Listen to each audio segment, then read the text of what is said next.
Yo, yo, yo. Welcome back. Welcome back, everyone. Welcome back to another night of Island Boys Football Talk. We're streaming live from our YouTube and Facebook platform at Island Boys Football Talk and also on Twitter. Of course, we got all three hosts in the building. You got C Money representing the San Francisco 49ers. Bang, You bang. got Jizzle representing the Philadelphia Eagles. And I'm Shredy representing the Carolina Panthers. Today is Tuesday, which means it's our wrap up show from week 4. We got a lot on deck.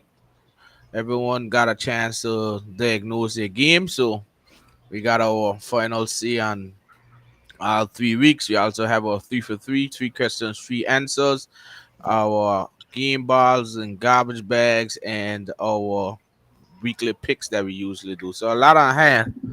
But before we start, like we always say, make sure you hit that like and subscribe button so you can be up to date with all our news and notes in our shows. We like to keep it going. But for all you Panthers fans and Eagles fans and Niners fans, just try to hit that like and subscribe to keep the support going. All right. So today is Tuesday, like I said. We had 2 victories, one loss. The Panthers lost to the Vikings. Philadelphia beat the 49ers. Philadelphia beat the Commanders, and the 49ers beat the Cardinals. So we're gonna get through all of those. Um, I'll just jump. I'll just start because I'll just get it out of the way from Ole Shane wasn't here on Sunday, sorry. So we had a good little dive into it, me and Jizzle. But after really breaking it down and watching the film, there's a lot of good and progress being made from Bryce Young. I've never blamed Bryce Young for the loss. He's had some crucial turnovers at the worst possible times. He's one of the killers for like a drive killer so far in the 3 games he's played. He's moved the ball well when he could, but he coughs up a fumble at kind of like the worst possible time, which is something that he's very hard on himself. He doesn't like that he fumbles. That fumble was a real killer because we were up 13-7 in their territory, which we would have either scored a touchdown or a field goal. And he coughed up a fumble from Harrison Smith, and they took it back 51 yards for a touchdown and kind of changed the game from 14-13, and we kind of never got got anything going. But Bryce Young is making the progress that I'm seeing. However, our biggest killer right now is Frank Wright as play caller. Looking back at everything, he's calling the game a little too robotic. Um, if you look at Frank Wright's history, those quarterbacks that he really, really have success with are those tall pocket passers. When he had Rivers, when he had Wentz, Foles, and those guys. Bryce Young is not that. Bryce Young needs to be a playmaker, which is moving around the pocket, doing a lot of little trickery motions. And right now, Frank Wright is calling the game very, very predictable. There's no type of creativity with the game. We run the ball on first down so much times, which is just a halfback slam straight down the middle. We get 1 yard or even no yards. Because right now, our run game is deplorable. So we're usually stuck on 3rd and 8, 3rd and 9 for most times. And with no receivers that's going to get separation, it's kind of hard to do. I listened to his press conference on Monday, and he was talking about how to counter Minnesota's blitz, they were going to throw the wide receiver screens and the quick passes, which made sense. But Minnesota adjusted. Brian Flores adjusted in the second half. We didn't give up any sacks in the first half and then gave up 5 sacks in the second half. They made the adjustment. Carolina did not.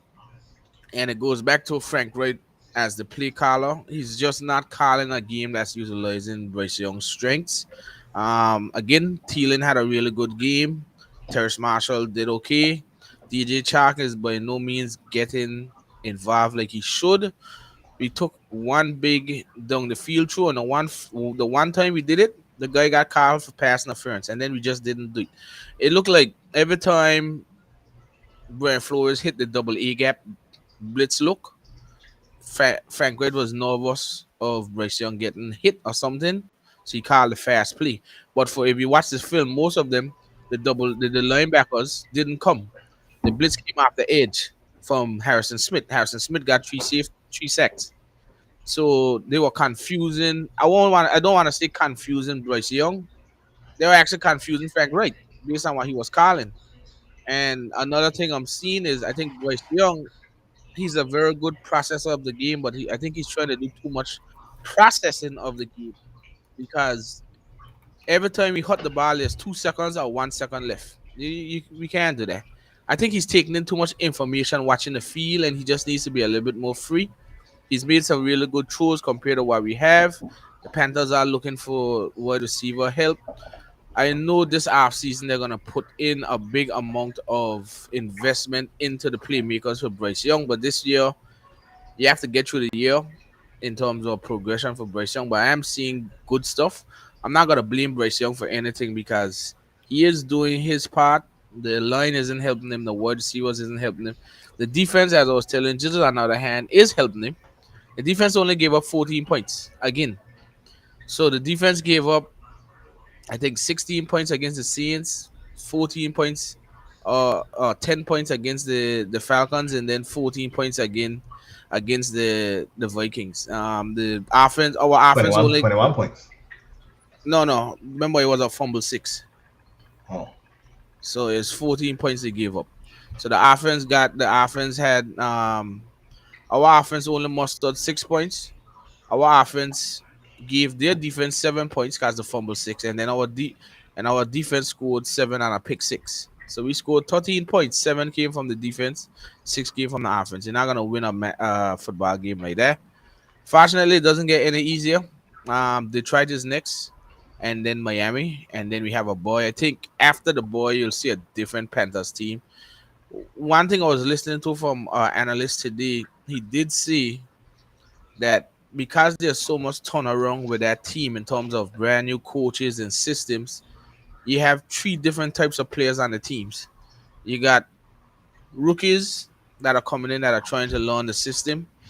You got vets that are coming in and trying to learn the system that the team that Frank Wright likes, and then you have the players that Frank Wright and them are left with on the team that may not be a scheme fit based on money and when you take over a team, you inherit players. Not all players gonna work out, so it's a big adjustment for the Panthers. So I think probably after the bye week, we actually start to see some stuff, a lot of better stuff, and the actually after the bye week the schedule gets really really soft for the Panthers. They're not much big games. The big games were the first 6 games of the season that you had to come up at least 3-3. Right now we are on 4, so we'll see what happens. But I'm not taking away anything from the bigger picture, which is Bryce Young. I still think he's the best quarterback in the draft. It may not look like it now, but everyone is in a completely different situation. I heard someone say Anthony Richardson is balling. I told Jizzle on Sunday, if you consider 11 for 25 balling, then something seriously wrong. Because Anthony Richardson completed 11 or 25 passes. That's not balling. That's very inaccurate. You got some big plays and that's it. CJ Stroud, he's actually looking a lot better, but 16 for 30 is hovering right around the fifth. You making a completion one every 2 chances. So that's not balling either, but he is making the plays that needs to be. And the Texans are doing a lot better than a lot of persons expected. Bryce Young, at one point in the second half, he was 16 for 16. I can't complain about that. And it wasn't all throws behind the line of scrimmage. There were some throws that were tight pockets and everything. So yeah, I've seen it, but I think the biggest hold up for the Panthers is Frank Wright. I'm dying to see what Thomas Brown can do under that Sean McVay tree as the play caller. I just don't know when I'll see it. Frank Wright, I think Frank Wright he's I don't know why he's trying to baby Bryce Young too much. I think he's afraid that the line gets Bryce Young injured, so he's trying to baby him, but that can't work. You gotta let a guy play.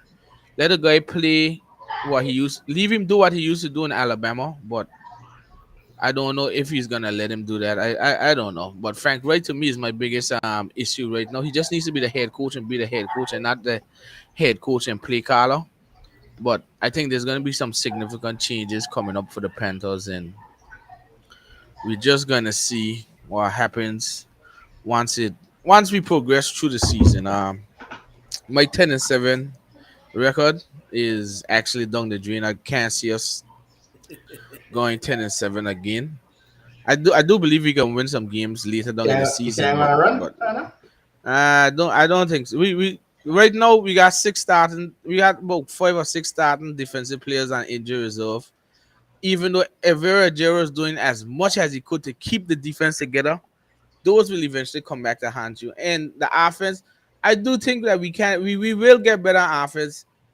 Impossible we running the ball, we only having like 2 yards per carry on a run. That gotta change. You can't just keep slamming the ball down in the middle like that. You gotta do some kind of stuff. You gotta do jet sweeps and them kind of stuff to throw the defense out. Right now, Frank Wright isn't getting it. That's why I say after the bye week, I think stuff will open up. But I don't know what he's trying to do right now. It's too. I don't even want to say Madden like I'm Madden like we can get creative. He's just too robotic with these just one play like this, and he's not helping out Bryce Young at all. I do believe he'll win about 5 games, 5 or 6, but I don't think it'll be 10-7 again. Because like I said, the schedule gets easier later down, and we still have a really good defense and really good defensive coordinator, so he'll keep us in the games. It's just up to the offense to make themselves better. So which we'll have to see. But I'm not panicking. I was pretty angry and disappointed on Sunday, but I'm I'm looking at the glimmer of hope, which is the brighter future. I didn't expect to go Super Bowl this year. I did expect to compete, but I still have to look at the brighter picture in this, which is Bryce Young's development. And like I said, we got about over 50 million cap space next year. We'll be able to do some stuff next year. So still just looking at it from the thing, just looking at it from a bigger picture, not on Sundays because Sundays is right now is pretty defeating watching them. But I'm just looking for Bryce Young to keep moving upwards, which I think he took a big step moving upwards in that Vikings game, but we still gotta get better. And like I said, it doesn't get any better. You got the Lions that's red hot, and then you got the Dolphins that chose 70 and then give up 50, so you don't know what to expect from the Dolphins. So They don't we show just up. gotta see. I think we are playing in Detroit and then home to the Dolphins. But based on how the home game's going, they ain't a home game for Carolina because they got more visiting fans than home fans right now. So not looking good for the David Tepper. And I think Scott Fitterer is definitely on the hot seat. Frank Wright is not on the hot seat. So I don't care. All these fans calling for Frank Wright here. That don't make no sense. This is the first year. They're not gonna fire him. But they will make him give up play calling eventually. But Scott Fitterer, the GM who put the team together, he's definitely on a hot seat. He will get fired. I guarantee it. But right now, bigger picture is the thing. That's the motto for me. Bigger picture, and I gotta look at it that way, and we'll see how it goes. Once we start to see progress, I need to see progress. Like I say, we're in the hunt. We are in the market. Everyone knows the Panthers are in the market. They made it known that they're trying to look for receivers. Claypool is gonna get released, or they're looking for a trade. I wouldn't try to get him. The Panthers did check in on T. Higgins, but the Bengals said that they're not in the process of moving him now. I think the Panthers did check in on Jared Judy. I haven't heard what's going on there in Denver. So they are looking at some portion. I would love to get Jared Judy. That's Bryce Young and them Alabama alma maters, but I'll see what happens once the season goes on closer to the trade deadline. But Panthers do need help line wise and playmaker wise. But Bryce Young, he just has to keep taking the steps forward and just you can see you never used to see him frustrated, but he's been very very frustrated. They said after the game, usually quarterbacks got to do a press conference. He sat in at his locker with his gear on. He did his press conference in his gear. He didn't want to get up. He had persons had to come and talk with him and think because he's real hard on himself, which is good, but also he's never gonna throw his teammates under the bus. But his teammates need to get a bulk of the blame. But he's not that type of player, so. But hopefully we keep it close against the try. I don't think we'll win, but you never know with the NFL. A lot of teams we thought would lose winning. The only bad thing about everything right now for Carolina is the Bears got the number one and number two pick. Thanks to Carolina. Impossible you got a number one and number two pick. So as one fan said, the Bears will draft Caleb Williams and Marvin Harrison. Nelson Jr. And you'll have Caleb Williams, DJ Moore, and Marvin Harrison Jr. So the Bears can't fail no more than that. You gotta get them coaches. Well, they'll get rid of them. That's definitely true. And Justin Fields will have to take a go too. He'll have to go. But I can't give the Bears a top five pick. I can't. The only good thing I can say is if we give them that, like if we give them a top three pick, the second round pick very early, which is like it'll be either top of four or so, the top of fourth pick or top of fifth pick. But I don't know. Right now the only thing I hate to see is the Bears fans saying thanks Carolina for that pick. I I don't like to see that. I hate to see that. That just make me cringe my teeth too much. So that's the only negative. I mean, we can go through a lot of negatives for the Panthers, but I'm not going to sit here and go negative. The main thing is Bryce Young getting better as this team. 'Cause he is the face of the franchise now. And I listened to a Steve Smith podcast, which he was very, very factual. He said the same thing. Bryce Young is getting better, but if your receivers aren't separating and your play calling isn't scheming the receivers to get separated and you got no run game, what are you gonna do? Your passing game walks off the run game. So if you can't run the ball, how you gonna pass the ball? Cause everybody gonna just shut you down. And that's the problem with us. We're not running the ball effectively. That's the problem. We run on first down. I don't know why Frank Wright think he just must run the ball right up the middle on first down. And then you get stopped, then you're on 2nd and 9. And then that's where it goes bad. So hopefully he gets some sense and he recognizes that run the ball straight up the gut is not helping, but there's a deep lack of creativity on the offense, and I hope for the Panthers' sake it gets better as time goes because that's the biggest issue right now for the Panthers, the lack of creativity on offense. So hopefully it's all better as the season goes. I'm looking forward to the progress, and we're gonna see what happens as it goes. So that's it for me from Carolina's. I think I answered the question though. The question was the question would have been how do we make the Panthers offense more efficient? But I think all of us would agree you need more motion plays, jet sweeps, the stuff that McVay and them do to throw you off as a defense. You just can't just hand the ball down right down the middle all the time and think it's gonna work. McVay and those guys are doing wonders with a fella named Pico, who got the most receiving yards, and it's just those little motion plays. McVay and them don't shy away from jet sweeps and those stuff. Those stuff throws off the defense for a certain time because you can lean towards the jet sweep and then the middle is open and there's a lot of motions and creativity from the offense. And Carolina doesn't have that. So for Carolina, they have to get more creative with how they play. Move Bryce Young out the pocket. Those run pass options. I know you don't want him to run as much, but maybe he run one and he get about 6 yards. The defense will think he's gonna run again, throw them off. So you gotta run pass, you gotta read options, those kinds of stuff. Just throw it off a little. But I think Frank Wright actually think that he got Peyton Manning right there standing up and throwing because they just call these plays that just Peyton Manning stand up in the pocket and he trying to run out, and that's all he do. I don't know. Someone said something today that Frank Wright had to be licking his chops that he would have guessed CJ Stroud, which is a original pocket passer. But David Tepper was very, very high on Bryce Young, so he changed it. Because Frank Wright is playing this offense like he has CJ Stroud. And CJ Stroud would have failed in this offense too because it's not good. But CJ Stroud is a much more genuine pocket passer than Bryce Young.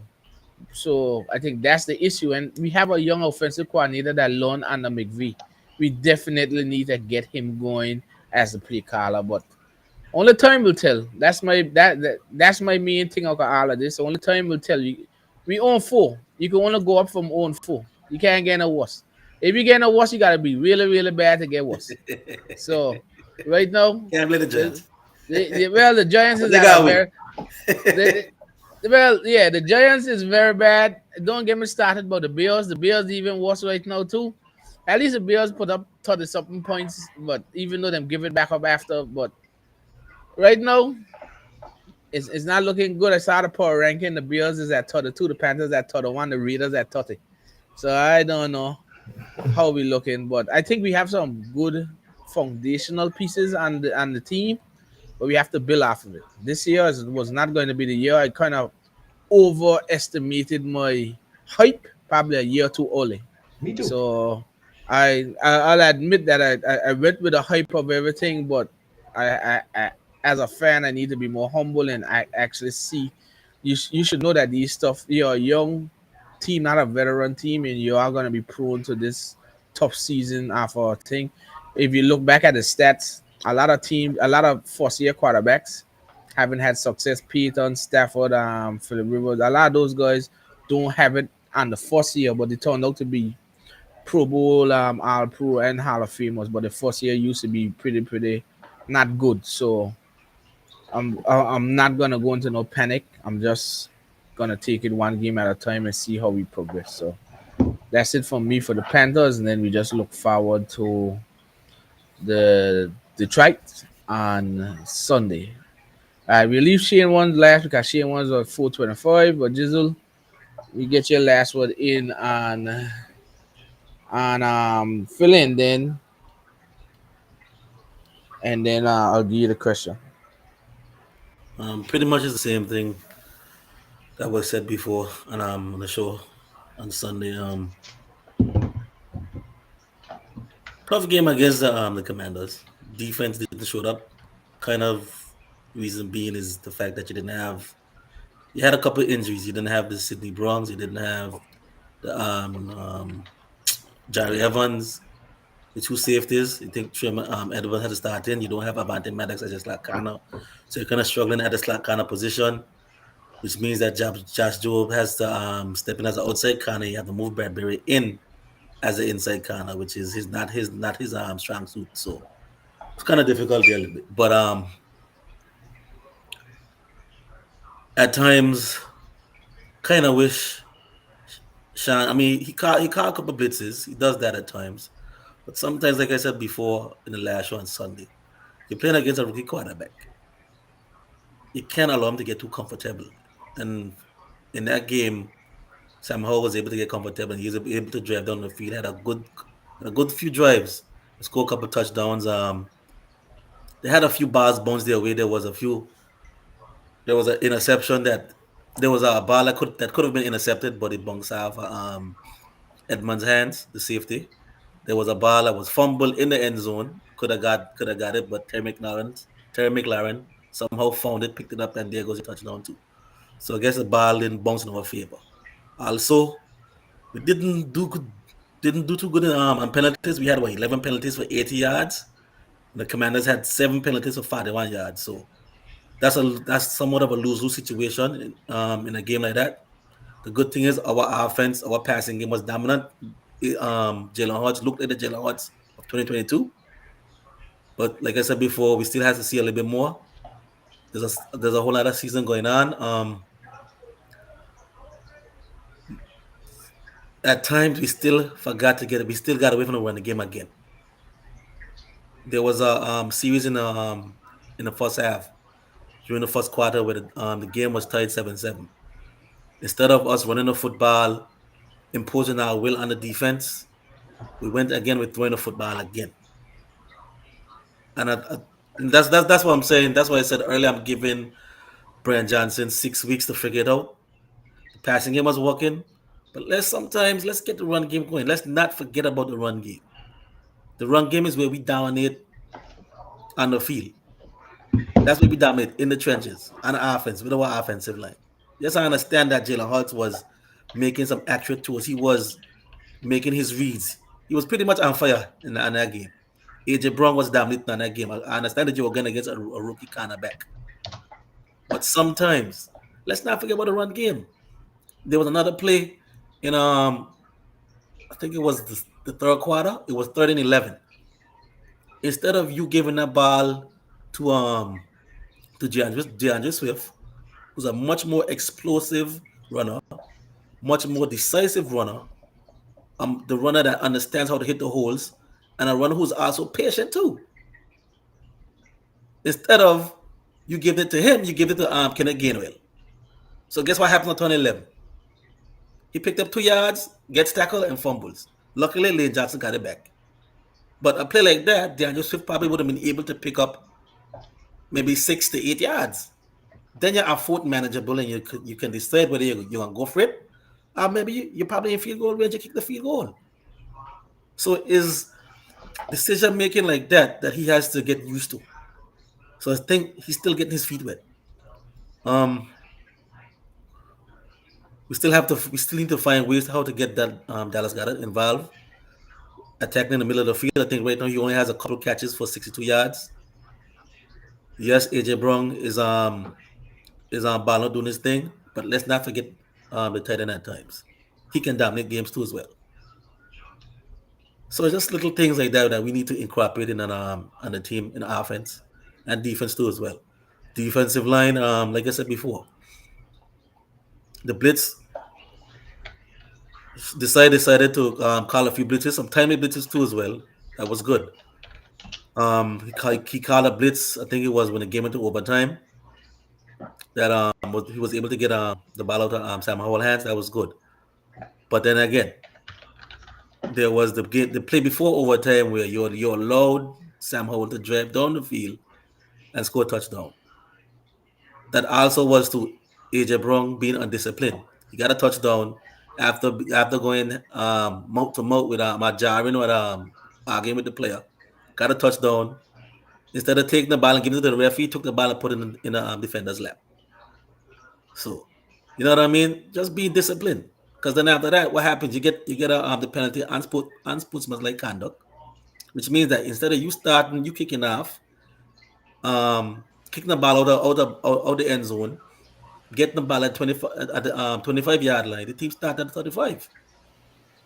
So now they start now with a short field. So it's things like that we just gotta clean up. Just gotta clean up a few things. I can see it's coming. You can see the offense coming. You can see the defense. We just signed Bradley Roby. He's gonna be our slot corner eventually. I think they sent him to the practice squad. He's gonna try to get in shape, get up to speed with the playbook, and then after he's gonna come in and be your starting slot corner. Eventually, Nakobe Dean should be back in 2 weeks. Evans should be back in a couple of weeks. Same as for Sidney Brown. So eventually we'll get healthy, and the defense will get up to a certain point. But right now, you can actually see where things are coming in with the offense. Jalen Hurts is throwing the ball real good right now. The receivers are playing good football. Offensive line is playing great from start to finish. But like I said before, we cannot forget to run the football. It seems like in certain times in the game, we forget to run the football. The game should have been it shouldn't be as close as it was. Should have never been a 34-31 type of game. So that's all we gotta focus on. Concentrate on running the football. Just be manageable on first down, second down, and third down. We don't have to overdo it. We know we have an explosive offense. We know we have an explosive passing game, but we also have an explosive run game too. So you got to use it. All right. The 3-for-3 question is: should we be concerned about the Eagles' defense after giving up 31 points against the Washington Commanders? KG, I'll let you go first, and then me and Shane will chime in. I'm concerned about defense with the fact that you have injuries on that defense. So you had players who are in positions that they're not used to playing. For example, James Bradbury is not your prototypical slot corner. So that's somewhat of a lose-lose situation. You got some young players playing in yes, Reed Blankenship had a few good weeks, but he's still coming along. It's a new defense, a new defensive coordinator. Things are still trying to gel. Defensive line are still doing what they have to do. They had 5 sacks in this game, but it's just showing this side as well to just not get too comfortable and too lenient. Sometimes he's just being too passive at times, playing this soft zone coverage. If you're blitzing, you can't be playing 9-10 yards out, because guess what's gonna happen? It's gonna be a quick slant and bam, a quick pitch, easy first down. Play counters a little tighter.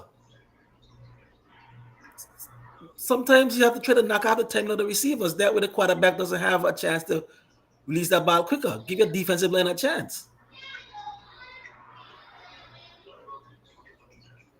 The linebackers played great. Zach Cunningham is playing good. Nicholas Morrow, who was released after the team, then signed to the practice squad, then came back on the team from the fact that Kobe D got injured, and he's playing great football. He had a sack in this game. I think he had 2 sacks in this game. He's playing good. He's playing good in coverage. He's playing good in the run game. So it's just the fact that the team just has to gel a little bit, because I think this is the first game that we gave up 31 points. Yeah. Well, I can't remember. Yeah, this is the first game we gave up. We gave up 31 points. I think the last game we gave up 20 something points, and that's probably in garbage time against the Vikings. Okay. So there's nothing to worry about for the defense right now. All right, so Shane, what's your answer today? I don't think so either. I think it's a divisional game. Again, divisional games could go either ways. I don't think the defense did. I don't think they did anything wrong. Like KG said, they had 5 sacks that game. Cast some pressure on Howell. Of course, like I said, he'll be critical. He'll look at everything with, playing soft and playing that. But I still think they're still producing as a team what they need to do. Divisional games will go either way. It's going to be a high-scoring game. It could be a low-scoring game. So I wouldn't put up that. I wouldn't judge the defense or be worried about the defense on a divisional game. I don't judge teams on divisional games, really. So I don't think so. I don't think they have nothing to worry about yet. Concerning is the injuries, though, and what effect the injury is going to do down the road. But I think they are for this past week. I don't think no concern. I wouldn't raise my eyebrow yet. All right. I'll be a little concerned for the simple fact that you said injuries are part of the game, but if it leads to you got to play persons out of position, I blame that on the lack of depth we got. True. Because you can't go into a game knowing that I banged up a certain way and we got nothing for it. You understand what I mean? We can't just go there like you say and just throw Bradbury in the slot when Bradbury basically never even played a slot like that. So it's important that Howie and them get the depth that they need. I think that's the most important thing. We know the D line is the strength. The linebackers haven't heard anything negative, but the linebackers are not the strength. And then you got big play slaying them fellas back there. I think Roby should come in and help that slot for sure. But every team goes through injuries. So if you're blaming a loss that we injured, we banged up, then that's no excuse because every team goes through it.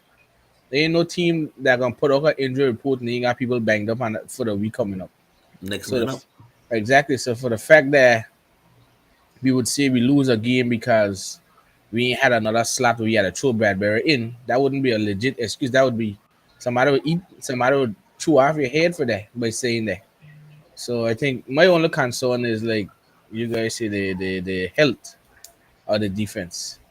Because giving up 31 points to a Sam Howell, not to say Sam Howell is bad, but a Sam Howell, I don't think that should do much. No, but the enemies, you give credit to the enemy. So, but 31 points. If I see the next week they give up like 28 to 30 points again, I'm concerned that they're giving up all them points. So that's something to keep an eye on. But concern level on a scale of 1 to 10, no, probably at a 3. I wouldn't go no higher than that. All right, now we kick it over to Shane. Shane's 49ers defeat the Arizona Cardinals. Shane, what you got? You cut out there, but I think you'll say what I got to say. Yeah. Don't tell me you stop talking mid-sentence about food in your mouth. No, I say Shane what you got, and then take a big bite.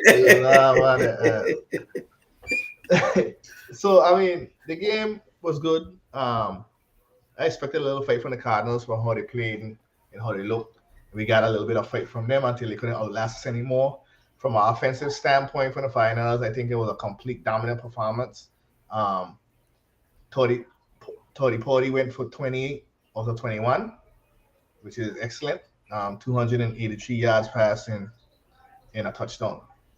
Passing and a rushing touchdown. So I think he's doing well. performed well in the game. Again, no turnovers. He's protecting the ball. Once he protect the ball, keep the ball moving on the drive, we'll be all right. We were in the red zone 5 times and we scored 5 times in the red zone. That's awesome. Cause we were the worst team coming in the red zone, efficiency wise. McCaffrey, beast, 4 touchdowns in that game. And he only did on 20 attempts rushing. So we ain't overdoing it. It may look like a lot when you look on the side, like Jesus Christ, McCaffrey had 4 touchdowns, but he only ran the ball 20 times. So I think that's very efficient. I think that the player personnel doing a good job controlling his limits, and keep him healthy for the long stretch that we're gonna need him on. And then the receiving crew again. We had milestones in this game. You had Ayuk, 148 yards receiving, just killing it. And McCaffrey had a 71 receiving on his own, so his total yardage was almost 200 yards running and passing. So offense wise, dominance. Defense wise, they played good. I wouldn't say they were dominant. I don't know if it's me or maybe, but I think it's me and a couple of fans still trying to grasp Steve Wilkes' defense. You understand, yeah, it's not the same defense that you saw for the last 3-4 years with Salah and D'Amico, because those two came from inside the organization. So we went outside the organization and got us a defensive coordinator. Not to say that Steve Wilkes ain't doing a good job at defense, or defense is still doing a great job, having given up more than 20 points this well, except for the Rams, but we averaging about 20 points a game. It's just at times when what we ain't seeing is the production from a pass rush. And we ain't seeing the ferocity that we're known for, but we're seeing more in coverages. I must say, we're seeing better coverage in the linebackers, we're seeing better coverage from the DBs, but we just ain't seeing that pass rush. And I don't know if it's just because they're not getting home, or we just ain't applying that, or they just ain't getting to. But I think they're just not getting home. We get like 1 sack last game. I think we should have had more. And especially when we played the Giants too. We didn't, freaking Seahawks had how much damn sacks last night? 10. So it's like Jesus Christ, and we have a better line than the Seahawks, and we had given up 1. I mean, even Sid went on Twitter and he was like, he tweeted, he tagged Daniel Jones and like, okay, so Daniel Jones, you decide to 1, 2, 3, you throw the ball. And when you play the Seahawks, you're taking 10 seconds to throw the ball and allow them to look like they got some superior defense. He tweeted and tagged Daniel Jones in that. And Armstead is a humble guy. So I know that the defense line is starting to, probably starting to get a little frustrated that they're not getting the sacks that they should be getting. But do you complain? Maybe. Do you not? I don't know. As a fan, I can complain because I want to see that line eat. Bosa has 1 sack in 4 games. That's not Bosa-ish. Hargrave has 3, but 4 games he got 3 sacks. No, I don't think since Drake Jackson had his 3 sacks, I think he had none again in the next 4 games. So next 3 games. So I think I want to see a little bit more production from the defensive line, so disrupting the thing. But all in all, total performance, we're 4-0. I know we're out there. We're entertaining some cornerbacks. Don't know where we're gonna put them. Maybe looking for some depth. I don't know why. We have a lot of deep corners. I will be more focused on getting some depth at linebacker than anywhere else. And then just keep moving. Keep controlling the game. And I don't know. Got a big matchup this week against Dallas. I don't think it'll be as big as everybody think it's gonna be, but that's me. I'm a fan. We have had that number for the last couple of years. They're sick and tired of it. They basically every game they play, they dedicate it to the finals. I don't know why. They should study what they're playing before they come at us. That's why Arizona jumped up on them. But we'll see what happens. I think today I saw an article where they say the Cowboys are using Trey Lance to plan for the finals. Deep down in my heart, I always had that in my mind that the only reason they traded for Trey Lance is because it's a smart move, right? Trey Lance went through all the training camp, all the offseason with the finals, working out plays and everything. And then we traded him right at the beginning of the season. So you would think that Trey Lance has a grasp of Shanahan's playbook, but Shanahan ain't no fool. Shanahan probably know that too, and Shanahan probably done flipped the playbook twice, 3 times, 4 times after the fact that we traded Trey Lance to the Cowboys, knowing that we have. I think that's true, man. Like I said, that was my heart. I got it. That's no fucking reason they were trading for Trey. What other reason they had for trading for Trey Lance? They got quite a bit. Dak, remember Dak? Contract soon up. Yeah, contract up. Cooper Rush in the answer. You still got 2 years on Trey Lance. You never know what can happen.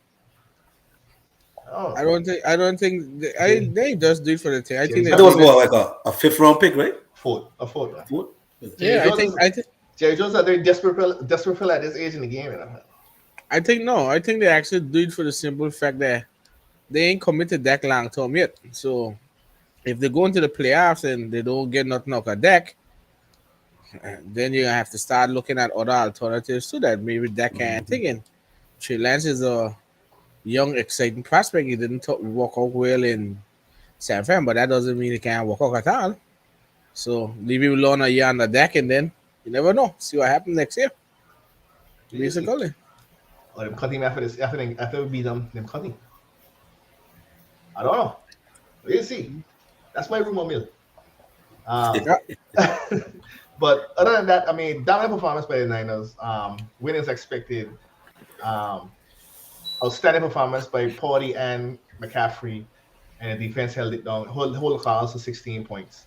A Cardinals team that was kind of surging and feeling themselves in the last couple of weeks, and I think they kind of humble them a little bit back down to reality. And then we're ready to move on to Dallas next week or this week. All right. So the question, it's actually 2 different questions. You gotta answer one, KJ. What you think is the key to beating that Dallas team, and then Jizzle, me, you'll answer what you think is the key for Dallas to beat San Fran. So Shane, you go first. What do you think is the key? What do you think will be the key in terms of against the Dallas Cowboys? Before I answer that question, I think Pollard got banged up last game, right? So you change up your scheme a little bit, and I think we just need to do what we always do: is pressure Dak. I think you need to put pressure on Dak. Leave Dak make his mistakes, pressure Dak, fall back into coverage, and just cover Dak. I don't think the Dallas Cowboys offense is explosive as we used to seeing it. I would say maybe I'm not a Dallas fan, so I really don't think it really that explosive because I couldn't figure out last year. I think they were like in turmoil between Ezekiel Elliott and Tony Pollard. I'd have stopped Pollard a long time ago last year if it was me, because he was the more explosive back last year. They were just holding on to Zeke. But I think if we pressure that, which is kind of like my Achilles heel, because I just complain about our pass rush, but I would like to see us maybe Steve will send some blitzes at Dak, but I would like to see us pressure Dak, make him make the mistakes, because we know he can make the mistakes when he's under pressure. Leave him make the mistake, and then that's what we got to do. Just force Dak to make them mistakes, rush him, don't give him time in the pocket to sit back and try to read the field. And then our offense just need to do what they always do and just produce, and Purdy just need to protect the ball. Once you protect the ball and produce, we'll have that game in our bag, and I think the Cowboys will fall apart. All right, so just then re-answering it from the other side, what do you think? What do you think Dallas got to do for them to be successful in that game? They have to attack Purdy. Give Purdy different looks. If you come out there sit in the same zone coverage all game, Kyle Shanahan and Purdy and that offense gonna pick you apart. You gotta give Purdy different looks. Give him zone and drop back the blitz, show blitz and drop back in zone. Even overload blitzes and stuff like that. Debo played in this game? Yeah, he played last game. He played last game? Yeah, he was just he played. Yeah, he played, but he was just a decoy basically. Oh. Yeah, but he played. I think this game also you can't allow Christian McCaffrey to go. It looked like Christian McCaffrey is the driver for that offense. I think once Christian McCaffrey gets going, that offense gets going. I think if you slow Christian McCaffrey down, then the offense that probably might stagger a little bit. But it's hard to say. But I think the best bet of beating the 49ers is confusing Purdy a little bit, because give him things that he hasn't seen it. He's a young quarterback. Mm-hmm. That's the best. That's the best way to attack the 49ers. Show him things that he hasn't seen yet. I understand Kyle Shanahan is one of the greatest is a great play caller and offensive coordinator too. But Kyle Shanahan in He enjoying the ball. throwing that football. Right. Right, exactly. Agree with you. He ain't want to see the defense and stuff like that. So I think the best way to do it is confuse Purdy a little bit, give him different looks, bring pressure at times, play a little tighter. They don't. Go ahead. I don't I think think. that's the best way. That's the best way. I agree with you, but at this maybe the first 2 weeks I would say yeah they could do that. I don't think they can do that now with the Because last. Gilmore will hold somebody. But that's one side. Who's on the Gilmore other will side? hold somebody. Who's I on the forget other side? Gilmore. I forget Yeah, Gilmore. Gilmore, Gilmore's there. like I said, they had Gilmore, they had Diggs. Diggs is gone. Diggs is gone. Gilmore will hold somebody. Yeah, What he you got. but Oh, like I said, he got one Ayuk. right? Got to. Either one. But like I Got said one. before, give Porter different looks. If you give Porter different looks on the defensive side, then Dallas has a chance to win. On the offensive side, no. It's up to Dak. Exactly. It's up to Dak. Because if you go back to the playoff game against the Niners, Dallas defense played good. Dallas defense played pretty good. It's just Dak is just indecisive at time, doesn't know where to go to football. Sometimes is has tunnel vision when it comes to CD Lamb. And sometimes Mike McCarthy's made bad decisions with play calling. So it's pretty much I think the defense will hold their own. It's the offense. All right. For me, the key for Dallas is they're gonna have to try to keep Porter off the field. When I mean that is it's about sustaining long drives.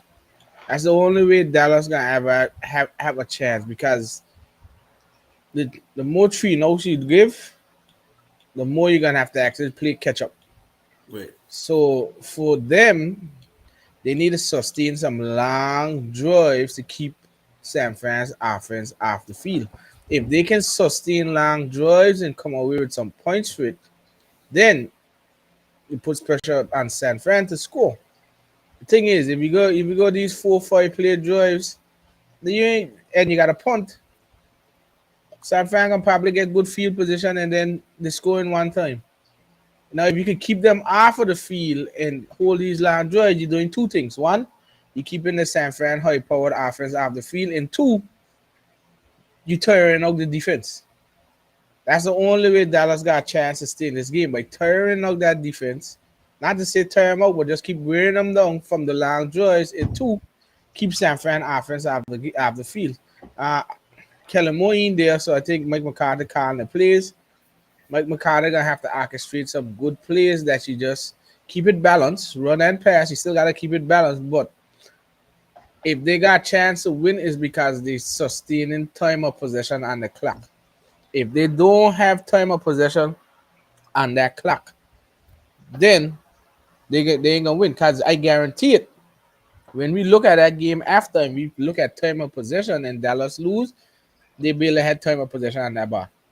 If they actually lose by 3 or actually win or something like that, you can see the time of possession closer into the middle or day up because when you look at San Fran, yeah, they can score quick, but they can also weigh your offense too because they could just move the ball around, up and down, up and down.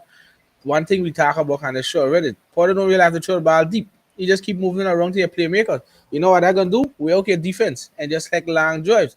So what you gotta do is counter them on the long drives. If Dallas can't counter them on the long drives, and San Fran start to counter Dallas defense on the long drives, then that's it.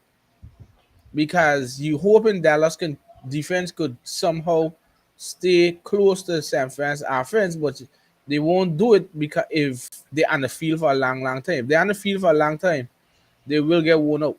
So Dallas' key for this game is they have to manage that clock and keep the offense on the field for at least at no minimum. The bare minimum got to be 55% Dallas time of possession.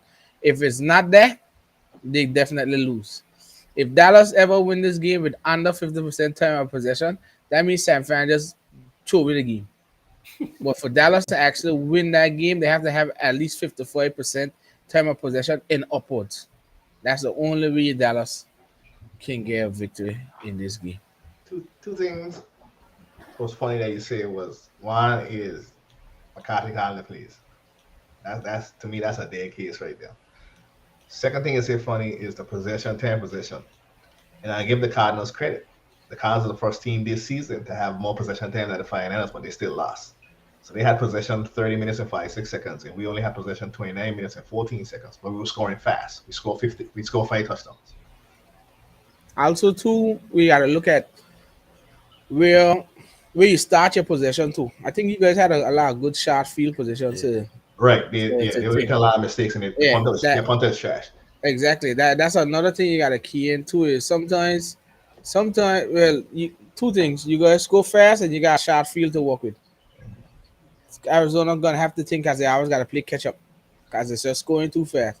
Dallas needs to push San Francisco offense to start from far back so that even if you force a punt, you should get good full field position or walk that clock.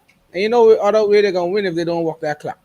Basically, they can't win. They're not a team that could just go there and dominate you offensively. The run game is okay, but it's nothing over the top.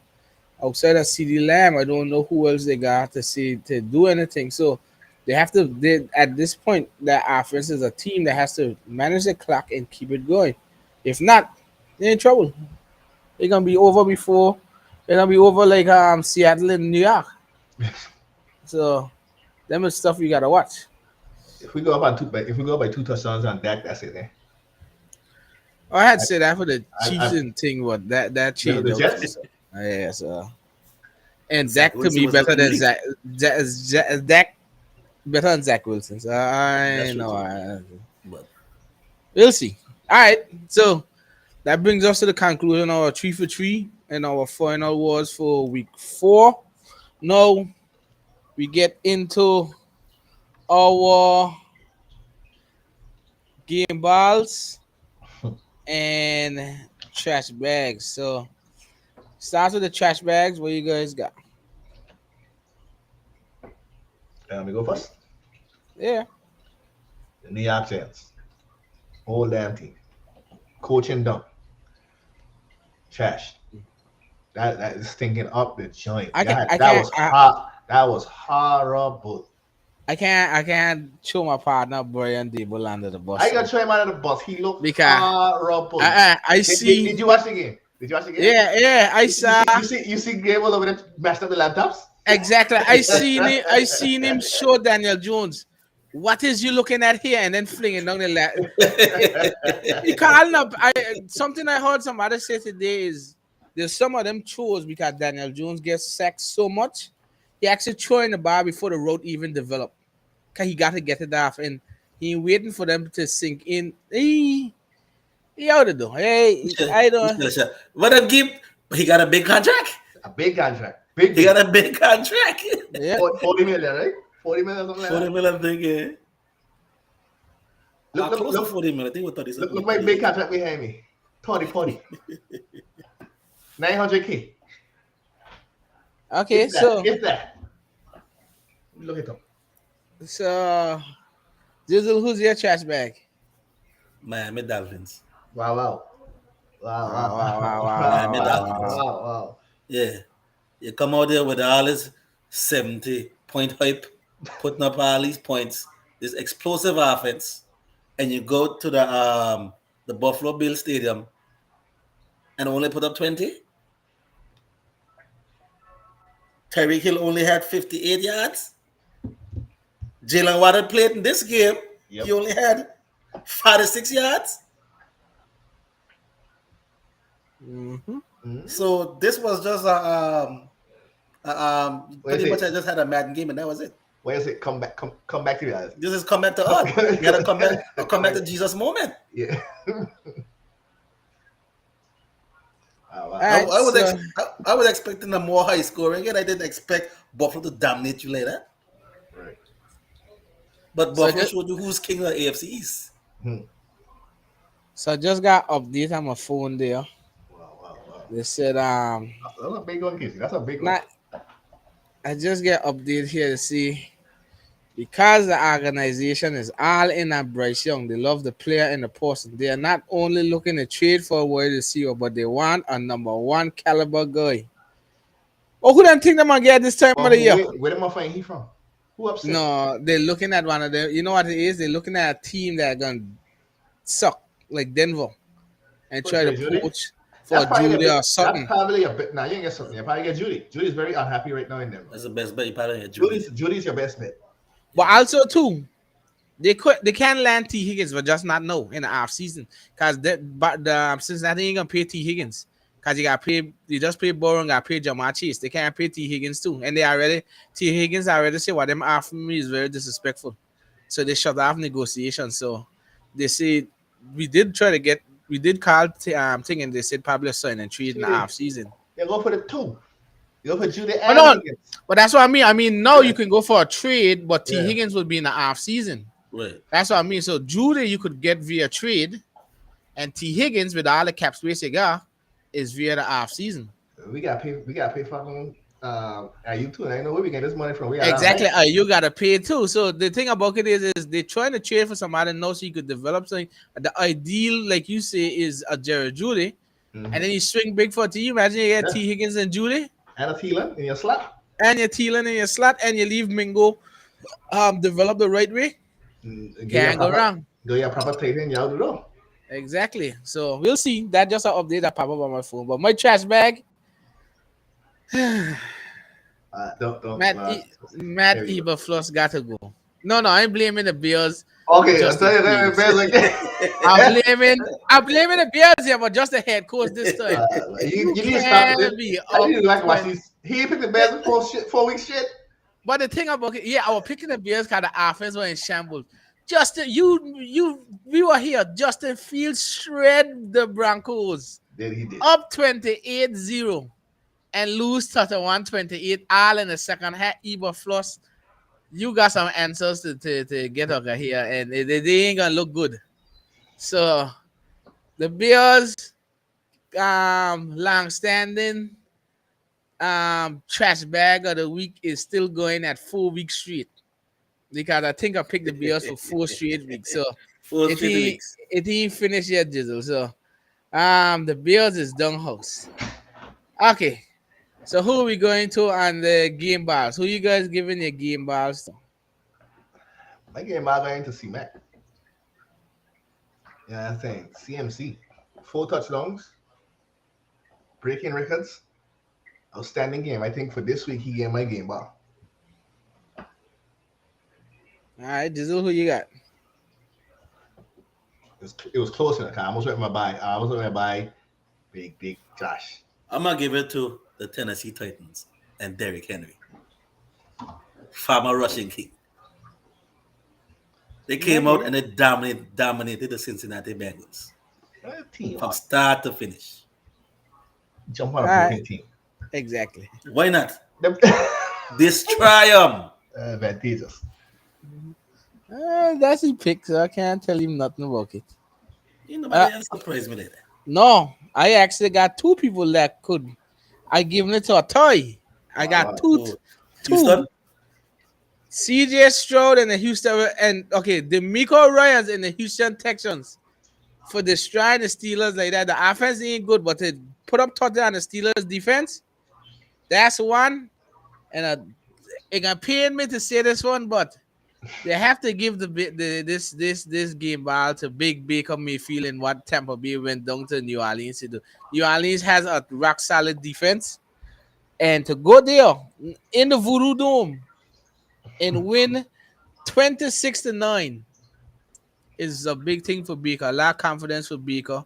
Now the Tampa Bay are in 3-1 and leading the NFC West, so I have to give him the game ball for that. Yeah, I can't go there and disrespect him there. He play for it, so that's my game ball there.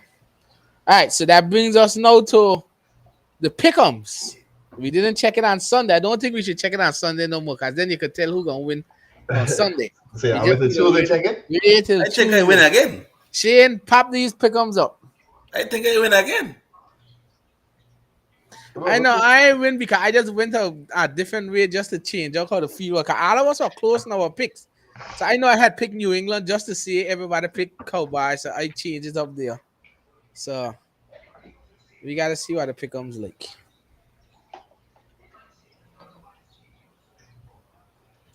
So Roll Jizzle, What is? Hello. he Count changed Get out it. here. Count it. Count it. I put 11 in the tiebreaker. My mistake. Okay, so Fishy. you said fishy. Count it. You're right there. Look at it. Okay, so we have a toy scene in Jizzle. And that I tell you, all of them was close. And only me I decided to change New England. All of us picked Pittsburgh. I picked Carolina over Minnesota, and then I the only one that went Miami and thing. The only thing Jizzle really changed is the difference with 2RU is Shane went Green Bay, we picked Detroit, and then Jizzle went Atlanta and picked Jacksonville. So I think that was the see if you look at it there, everything else that you lose was basically the same. It was just them. So we have a toy, and then we're gonna see what happens in week 4. I gotta stop going against the field, and let me show you how to game pick these things here. What's this Thursday night game? What's this Thursday night game? What's the Thursday night? This gone too far, no man. Who playing Thursday night? So I can show you. Who playing? You say he gonna show us. Here's Commanders. You going Chicago? He going Chicago. You better believe we going straight to Chicago. That naga. I get Washington. Washington. Chicago not gonna do that. So are you afraid? No, Jizzle, you put a $2 DraftKings parlay on me for Chicago and an upset victory over the Washington Commanders. So Yeah. this how he gonna show us? What's the over under Jizzle on this? A little bit. What's the over under on my partner Big Justin? Washington minus 5.5. I'll tell you. What that mean? It does mean what? -5 points? No, Washington gonna win by at least five or more. by 5 or more. Oh, so they're gonna win. What Chicago gonna win? So how that a change? It's gonna be Chicago plus 5, so Chicago have to cover. Yeah, Chicago gotta win by 5. 5 or less. By 5? Oh, so Chicago gotta win by 5 or more, 5 or less. 5 or less. So you put me down for $2 DraftKings that Chicago gonna win by 5 or less. A field goal. Adam could lose, you know. Them could lose by But cover the spread. Yeah. Cover, yeah. cover it. So Chicago gonna cover the spread. So you put my $2 parlay partner. You put my $2 parlay because Chicago will cover the spread, Jizzle. Ladies and I gentlemen, think a double digit. Right. well, I think more than that. You More put than that. $3 on my spread, I and think we might come up with $300. I don't see who Chicago got to cover McLaren, Curtis Samuel, and Josh Datsun. You put my $3 spread, and you're gonna see. ladies and gentlemen, I just want to put this game out there that my partner should have some hard times. He turned into a gambling fiend all of a sudden. So this is what I'm saying. You got to be in it to win it. You play numbers today? This morning when I come back home from work, Bye. Big hurricane. you gotta get your numbers in before the storm hit. That's how you do it. All right, so Thursday night's game is Washington and Chicago. So we'll be there to watch that. Our next show is Saturday as we do our preview show, which is Carolina versus Detroit, San Fran versus Dallas, and Jizzle, who you playing? We playing the Rams. My And game then is the Rams. Sunday night. Sunday night Rams versus Eagles. So That's Sunday. a 4 o'clock game.